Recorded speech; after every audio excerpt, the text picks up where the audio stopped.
சிம்ம லக்னம் அக்ஷய லக்னமாக யாருக்கு போகுது? இந்த சிம்ம லக்னம் யாருக்கெல்லாம் போகுதோ இந்த ஒரு அடுத்த சில காலங்கள் ஒரு எந்த முடிவுமே எடுக்காதீங்க. ஏன்னா நம்மளே போய் பிரச்சனையில மாட்டிக்கிறதுன்னு சொல்லுவோம் தெரியுமா, அந்த மாதிரி இருக்கும். எத்தனை காலகட்டம்னு கேட்டிங்கன்னா என்னை பொறுத்த வரைக்கும் ஒரு 6 மாத காலம் எந்த முடிவும் எடுக்காதீங்க.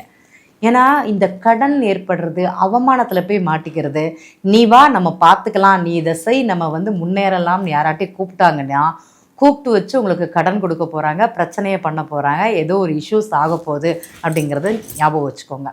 சிம்ம லக்னத்திற்கு எப்போதுமே அவங்க எடுக்கிறது தான் முடிவு.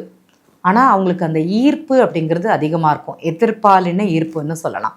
ஆணாக இருந்ததுன்னா பெண்ணை, பெண்ணாக இருந்ததுன்னா ஆணை.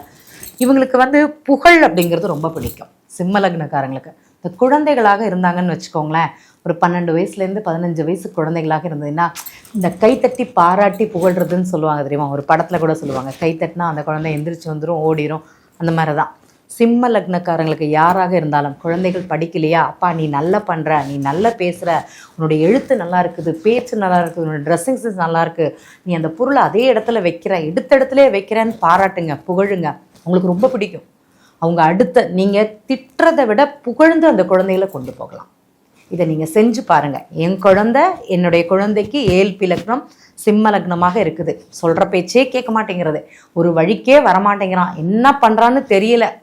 நம்ம குழந்தைகளை மாற்ற முடியாது. குழந்தைகளை ஒன்று சொல்லி அதை செய்ய வைக்க முடியாது. ஆனால் இந்த குழந்தைகளை பாராட்டி செய்ய வைக்கலாம். நீங்கள் செஞ்சு பாருங்கள். யாராக இருந்தாலும் சரி, அந்த புகழ் அப்படிங்கிறது அவங்களுக்கு பிடிக்கும். நல்லா படிக்கலையா, நீ 40 மார்க் வாங்கியிருக்க, பரவாயில்ல, நீ இவ்வளோ விளையாண்ட, இவ்வளோ இது பண்ண, இல்லை கொஞ்சம் ஸ்ட்ரெயின் பண்ணேன்னா உனக்கு 60 மார்க்கு கிடச்சிரும், செய்வாங்க அதை. ஏன்னா அவங்களுக்கு அந்த அந்த புகழ், அந்த பேசுறது, அந்த பாராட்டுறது அவங்களுக்கு மனசுக்குள்ளே அப்படியே நிற்கும். அவங்களுக்கு ஒரு உத்வேகத்தை கொடுக்கும். என்னுடைய நண்பர் ஒருத்தர் இருந்தால், அவர்கிட்ட நான் சொல்லுவேன், நீ நல்லா பண்ணுறப்பா நல்லா பண்ணுறப்பான்னு சொல்லி சொல்லி ஒரு படியாக ஏறி வருவார். அவருக்கு அந்த பாராட்டுதற்குண்டான காலங்கள் அப்படிங்கிறது இருக்கும்போது அதை செய்தால் நல்லாயிருக்கும். அதே இது இப்போ ஒருத்தங்களை யாராட்டி ஒரு அரசியல்லையோ இல்லைன்னா ஏதாட்டி ஒரு பொது நிகழ்வுகள்லையோ கூப்பிட்டாங்கன்னா கொஞ்சம் கவனம் தேவை, கை கொடுக்காது அப்படிங்கிறத இந்த சிம்ம லக்னக்காரங்களுக்கு நான் சொல்லிக்கிறேன். ஏன்னா இந்த கிரகங்கள் அப்படிங்கிறது இவங்க ஜாதகத்தில் எப்படி வேணா இருக்கட்டும், தற்போது கோச்சார கிரகங்கள் இவங்களுக்கு அனுகூலமாக இல்லை அப்படிங்கிறத இந்த இடத்துல பதிவு பண்ணிக்கிறேன். சிம்ம லக்னக்காரங்களுக்கு நண்பர்கள் தான் எதிரி. நண்பர்கள் மூலமாக கடன் வாங்கக்கூடிய ஒரு அமைப்புங்கிறது இருக்கும்.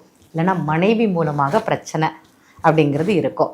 மனைவி மூலமாக அவமானமும் இருக்குது அப்படிங்கிறத தெரிஞ்சுக்கோங்க.